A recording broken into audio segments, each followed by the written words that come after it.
Good evening, everyone. Thank you for joining us on Vintage Books Live. Tonight we have Belen Medina with us. Her book, Daughter of the Light-Footed People, came out, I believe, in the spring. Yeah, And I don't June. remember exactly how I stumbled across it. I know we didn't have it in the store initially, and I think I saw it in Publishers Weekly and went, hey, that person's local. We need to get that book.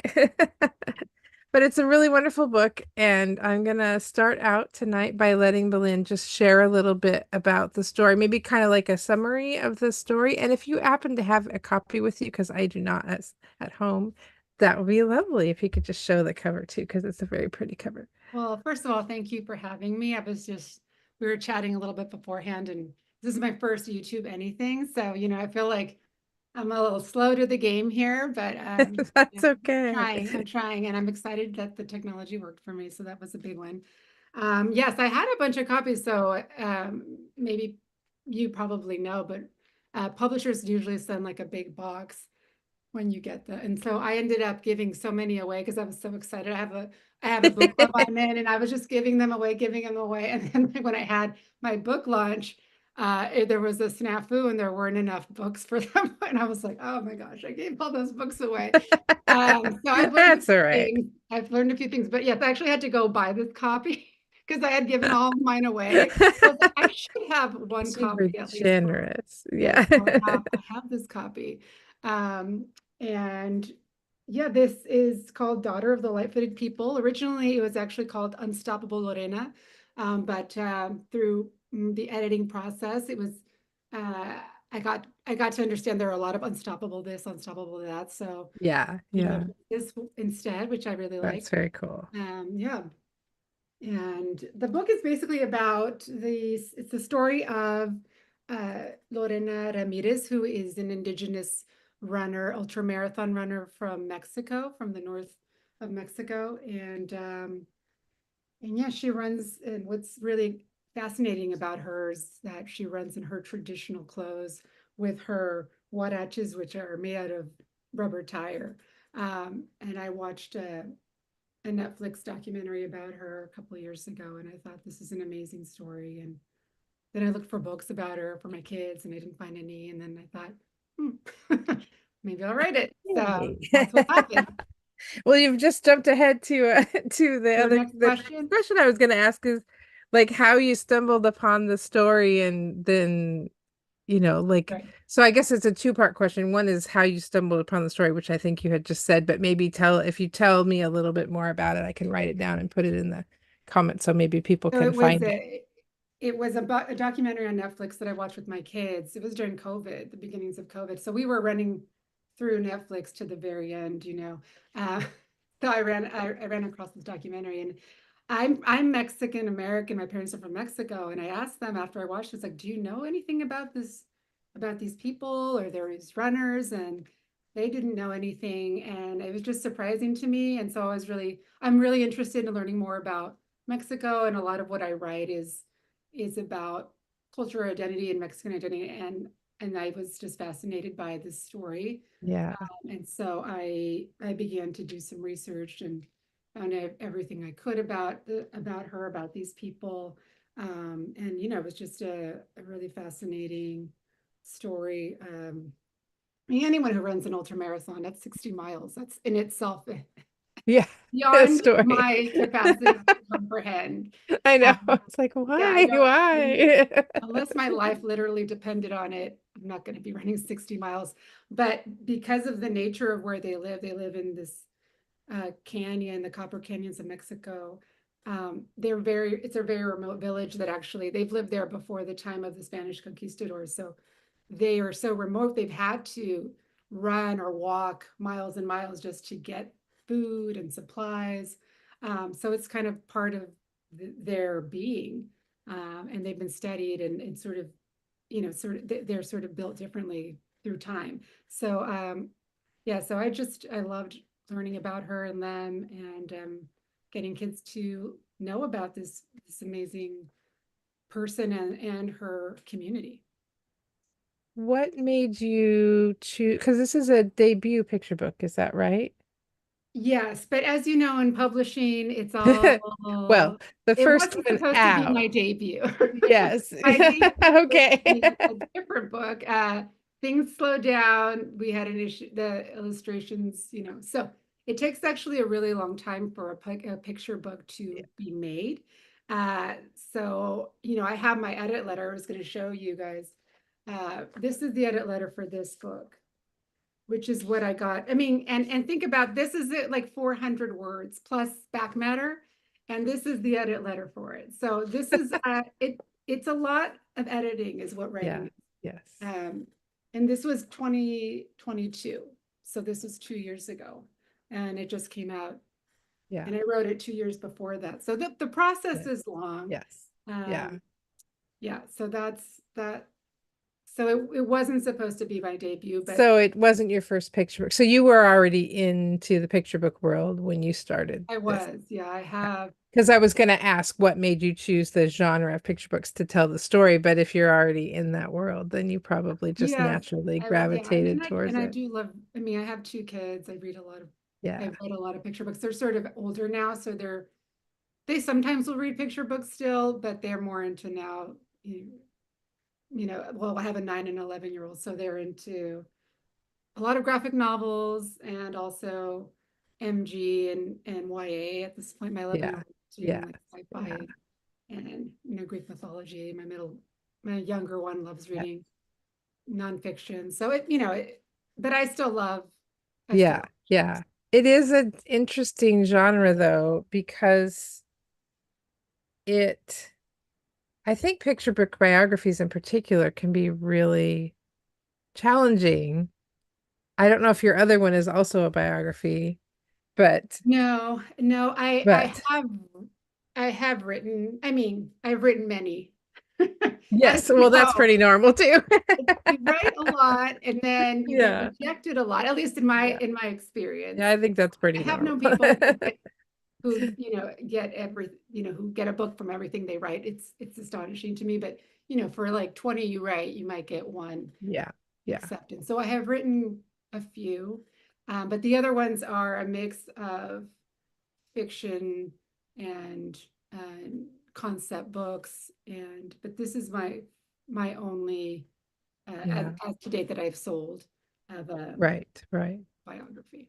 I wonder how you found that process of taking someone's life and trying to decide, because you picture book biographies typically aren't like what they call cradle to grave. Like you're not telling the whole story of someone's life. You're picking a piece of it, and you're picking a very tight arc to fit it in a picture book format. I wonder what was challenging about that for you, and what were there things that you ended up having to leave out Mhm. because you can't put everything in a picture book biography? Well, I generally I would say things, and for some reason some things come very kind of quickly, and some I struggle with, and then I realized Yeah. I had to put that Yeah. down. In this case, this was sort of an anomaly. Uh, I had the sense that like I wanted to convey the experience and the feeling of running. And I was actually in Mount Rainier. I was camping, and I was sort of just around nature, and like didn't have my computer with me. And I just remember I was sitting there and I was looking up at the trees and kind of like thinking about, for some reason, I started thinking about her. And then the story started coming. I didn't have my computer though. So I just grabbed my phone and I started open the notes app. Yeah. Yeah. And then it just sort of flowed as like almost Yeah. like a poem. And if you read it, it is sort Yeah. of like It a poem. is. Yeah. It's I've very studied a lot of lyrical. poetry, so Yeah. that's sort of where it came. And it was this sort of arc of a run, and this like sort of repetition as they do in poetry. So you're talking Yeah. 10 miles, 20 miles, 30 miles, 40 miles, 50 miles, 60 miles. So that's sort of the pacing of the book, and how I sort of organized it, and then went back and added some more details about her history and Yeah. and then worked on the back matter later.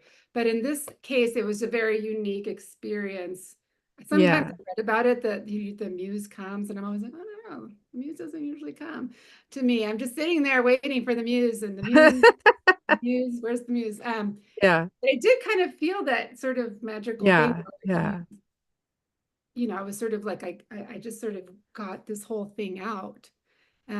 Um, and then of course, like I said, that's the initial thing, and then you're like in love Right. with it. Then you And read then it you have to edit. and you're like, why? What was I thinking? This is the worst Yeah. thing, and no one's gonna want it. But I did actually feel like it was still it had something to it. And then of course I read it to my kids, and they're like, yeah, it's also a lot of repetition, Mom. You keep saying the same thing. And so, it's sort of like then you're like, okay, humbled. But I have a great critique group, and they write picture books, and so they kind of understood what I was That doing. helps. Yeah. Yeah. Yeah. And then so the process, and then so it was in the end, I didn't have to take a lot out. I'm more of an underwriter, so I tend to have to add things. Yeah. Uh, but the nice thing about picture books, at least for me, most people overwrite when it Yeah. comes to that. And 100%. yeah, I mean, it is a Yeah. really tight. It's 12 to 14 spreads. They don't really want you to go over 800 words. That's Right. like the Right. limit. Um, so that's what's nice about back matter is I can add things that I didn't get to add Yeah. in the Yeah. book and sort of give some context to it. And that's what a lot of what the editor's Yeah. notes were, like a lot of questions they had. So I love that actually because I think it does happen. Like I think if you as a writer if you sit around and wait for the muse like you're never going to write anything. But you do no, have those moments where it's just like everything just kind of pours out on the page and you still have to go back and edit it a lot, 100%. but there are times where it just feels kind of magical and you're just like words are coming out and Well, I think that's but why then we do when it that because doesn't happen you're just like why can't that happen again? I know. Waiting. Yeah, I read Big Magic, which everyone I think has read at this point, Oh but yeah. that idea. But and then whenever people ask me for writing advice, which I'm like, I don't know if I have advice, but I'm like, I think the most important thing is just to sit down in a bed in the Yeah. chair and try Yeah. it, even if Yeah. you say 10 minutes, 15 minutes, and something can Yeah. happen or not. But if you don't at least try to sit down, it's not Yeah. ever going to happen. Yeah. And I mean, I procrastinate a ton, but those moments are very exciting. I think that's why we go back as writers to do it because we have these little nuggets of excitement, because a lot Yeah. of it's just like, oh, it's so painful. But when you get these moments, then you come back for it again and again. Because You otherwise, do. I'm like It's giving ourselves true. homework. We're just always have homework for, we're doing it to ourselves. So, Yeah. but Well, I think the opposite dopamine rush that you get is when you like slave over something and you feel like you're pulling water from a rock and it's just not coming and but you keep working and you keep working and you put it away and you come back and then you're just sure that it's the most horrible thing you've ever written and you come back and you're like, oh, this was actually okay. I could maybe use this. And yeah. it's like the feeling of relief that you didn't waste all that time. It's very nice as well. So Do you write? What genre do you write in? I write kids nonfiction. Oh, So fun. yeah, Okay, so you know yeah. what I'm talking But about. definitely every book I sit down and go, man, I don't know if I remember how to do this. Oh, every time.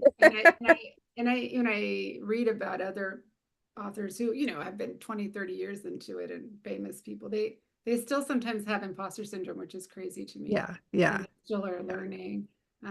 Yeah, so every project uh, I feel like I'm sometimes learning from the beginning. Picture books, yeah. I feel like a little more confident, but I am so interested in writing in so many different genres that I keep starting from the beginning on all of these things, Yeah, which yeah. really is fun. But What was one really interesting thing, or one or two maybe really interesting things that you learned about Lorena or her culture that, maybe it didn't make, maybe it's in the back matter, but it's not in the main part of the book, so people might not have seen it if they read it.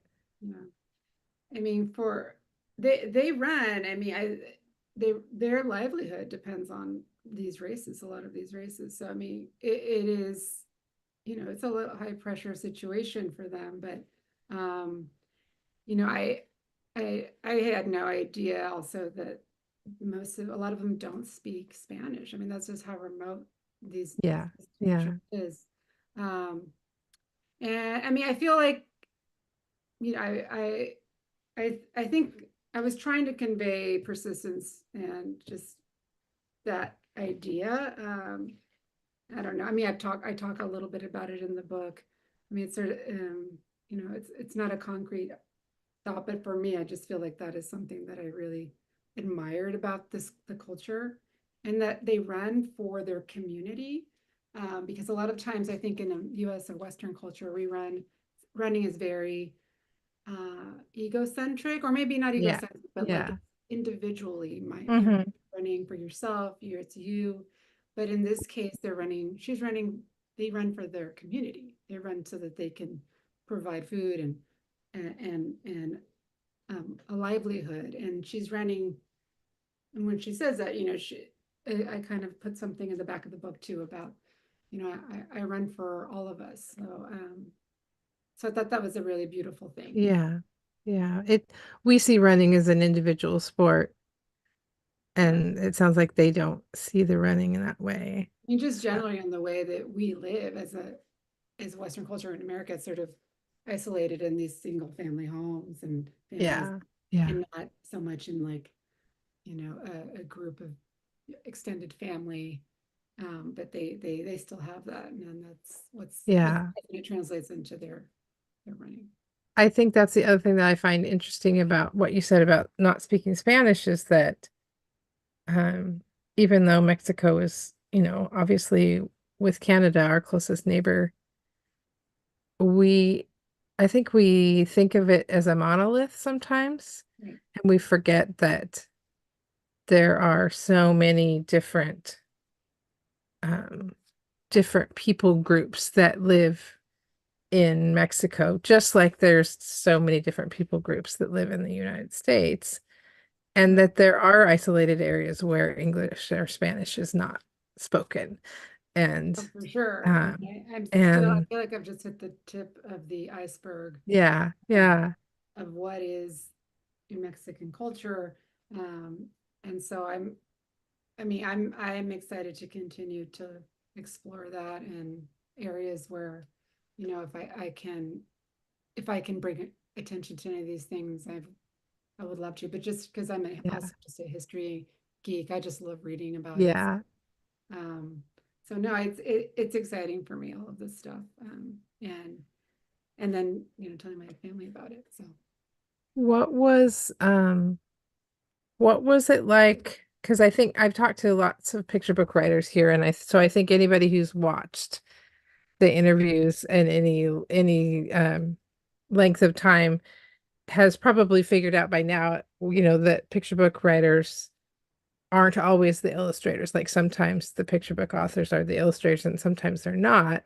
And so I love to ask the people who aren't illustrating their own work, what was that like, both like just practically and also like emotionally when you see the pictures to have somebody else be sort of envisioning the words that you wrote? right. Well, I mean, funny enough, this came out in when I was doing a talk, and my son outed me because for a hot second, I thought I could illustrate this book, uh, because I do portrait work, Yes. Yeah. and but the art of illustrating a picture book is its own thing. Yeah, it really So, is. and you know, Yeah. he basically said it was bad, and it wasn't great. So very quickly, I didn't show anybody. I just was like, no, this is not it. Um, and so when their director kind of said, you know, we were thinking of these people. What do you think? And I looked at the different um, you know, sample of their work. And I just really love Natalia's colors. I mean, I felt like it Yeah. really Her work is popped gorgeous. out. It's Yeah. so beautiful. It just elevated the words beyond what I could have imagined. And I was just amazed by what she did. It was going to be I think it's her debut as well. So she really poured her heart and soul into the book. And every time I open it, I see new things and new layers Yeah. to it. But she really blew me away, and she really captured. think the energy of the run and just the colors of Mexico. So I was so thrilled. So that was basically, I very luckily got the illustrator Yeah. that I wanted, which isn't always. Yes. That's an interesting part of the process too, because so many, like every publisher does it slightly differently. Like some picture book authors have absolutely like they don't have any part of that process. I Mm. have other friends who are picture book authors who have, like you, gotten to say, well, I this is my favorite from the ones you've shown me. And I've but had, that's definitely not everybody. So yeah, it's so neat far that you I've been got able to, to at least provide some feedback or if these are the yeah, you're yeah, interested in, and sometimes they're not. that's neat. Do you Uh, have a favorite spread? yes, I do. Hard to choose, but this is my favorite one. The one with the animals. It's like quiet as a deer, quick as a rabbit, graceful as a gazelle, and it's sort of coming through. Um, and then her determination. She thinks of the finish line of her family and of her community, not of giving up. This is the 50-mile mark, but I just love how you're seeing her family and sort of like her history, and it's all of the sort of magical illustration, which Yeah, that's really, really pretty. She did, her color palette is just stunning, and it's so is. evocative of, the southwestern United States, northern Yes. Mexico, like the colors of the rocks, and it's very neat. Yeah, Yeah, no, she did a beautiful job. right. And she's actually from Colombia. Uh, Oh, yeah, that's very cool. yeah. Yeah, I haven't met her that's in very person, but neat. we've exchanged a few notes here and there. And I was able to give a little bit of feedback, but it was minimal. Yeah, yeah. I think normally what I've seen is that you get to, like, if there's something really wrong or really not working, you get to say, but otherwise it's kind of, they get to, I usually don't write with a lot of illustration notes, which are what you give when you're writing your manuscript, because I figure, I mean, I want to give the illustrator kind of free rein in some ways yeah, to do yeah, what they want. And then if there's something really critical, then I'll put it as an art note. But otherwise, I think it's exciting for the surprise of yeah, what you get. And yeah. so far, I mean, this is my first set of, I mean, I have received some illustrations from some other books, just little images here and there, but it's been a fun surprise for me. So do you have other people in mind that you, are other people or cultural, like aspects of culture that you either are tackling in books that you can talk about, because I realize you might not be able to yet, Oh, or that you're just like just excite you and you're thinking maybe someday you'd like to? well, and if anyone, I mean, for people who know me know that I'm obsessed with Frida Kahlo. She's back there. Yay. I have written now, I have on submission like a YA, an adult novel in verse about uh, Oh, about her neat. life. Yeah. And because there's so many aspects of her life that are actually not child friendly. And I Yes. was Yeah. wrestling with that. And Yeah. so um, I really love novels in verse. So it just lent itself to, I sort of took her portraits and wrote poems about her different pieces of art. I mean, it is so autobiographical what she paints. So, Yeah. Yeah. so that's on submission now. And then I have actually just the last picture book that I wrote, um, this just last month was another picture book about Frida Kahlo. This is for children and it's just focusing Yeah. Yeah. on what she's writing. So that's I hope one day to actually have something on Frida, but if not, there's Yeah. plenty of stuff out there about her. There's some, yeah, but it is a tricky topic for a picture book, It because is. So you you have have to to already find the right know. angle. Right. So Yeah. focusing on her fashion and what it meant, I mean, that I had to really narrow down and then not talk about a lot of things that I can't talk about, Yeah. Yeah. uh, which is what the adult novel is for. Yeah. Um, and then I have three coming out in 2024, two of which have been announced already. and one that has not yet, but I think will be soon, I've been told. So one, 2024 or 2025? sorry, 2020, no, Okay. I'm like, wait, there's not not this very year, much time left. 2026. What is time? 2026. And one is called Amelia Wishing, and it's about a family and a girl who sort of wishes that she had more things and stuff, and it sort of goes through um, an arc of her realizing she has what she already needs, and that and that's just little thinking about, like, every writer thinks about things that happened in their past, and you know, wanting stuff you don't have, and so that was the inspiration for that. And then my original debut was called it's called Daughters of the Sun, which I might have to change the title. I don't know, because it sounds very much like this one. And it's a story about a parallel migration of a migrant person going to a sanctuary and a monarch butterfly, and they're sort of in parallel migration. And there's this area in Mexico where a lot of butterflies go, Yeah. monarch butterflies. So it kind of lent itself to this really, Oh, it that's was neat. tricky because I had to get the Yeah, words to both work for the butterfly and for the protagonist. And so, but I'm really excited about that one. that's neat. And Juana Martinez Neal, who is an amazing illustrator, um, is going to be the illustrator for that book. That's one I've been waiting on for a while. And then I guess the other two I can't talk about. That's okay. We'll ask you Oh, about them next time. yeah. That's soon enough. But Really, really the last question when I ask people what they've got coming out next is just the mercenary question on my part, because it's like, okay, like what am I what am I bringing in next and when is it coming out? well, I When are we mean, going to thanks be for talking asking. next? No, I mean, we'll see. Things get pushed back and forth, so Yeah, yeah, for I don't sure. know. Publishing is serendipitous and wonky and crazy and It whatever, but really yeah. is. And I know everyone's working as hard as they can, and there are things out of Yeah. people's control.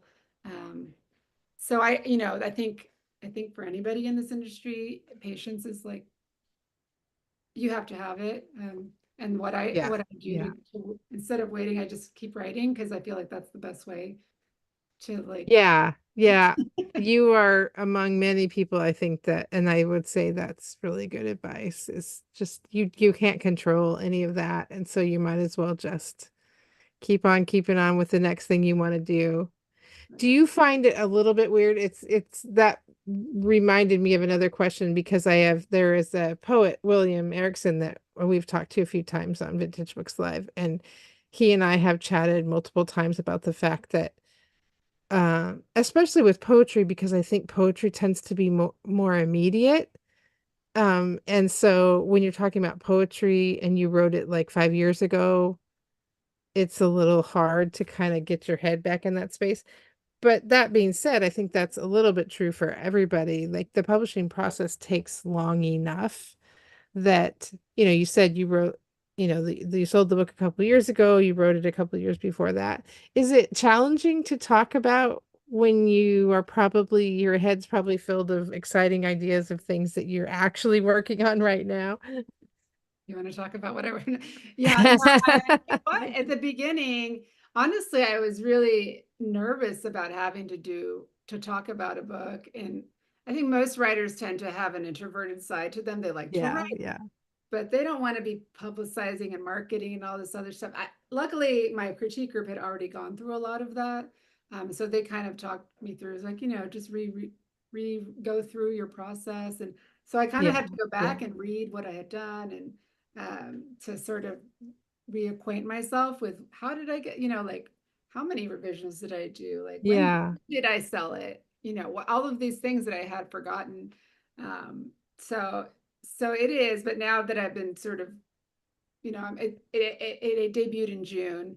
yeah, So I've had now time to like kind of sink myself back into the story, that yeah, I can yeah, talk about it and get excited. But I was definitely nervous about it, and just nervous about is it, or how it's going to be received, and is anyone gonna buy it, and all these things. Again, Yeah, you don't yeah. have a lot of control over. No, you really don't. And you, yeah, I mean, from the book selling end of things too, the whole process, I think, because the one thing that I just love about being in the job that I am in now, having written and edited to some extent also too, I feel like I'm getting to see all the different pieces, and I feel like I can safely say the whole process involves so much serendipity that, Oh, when you're a writer, like when your manuscript lands on somebody's desk,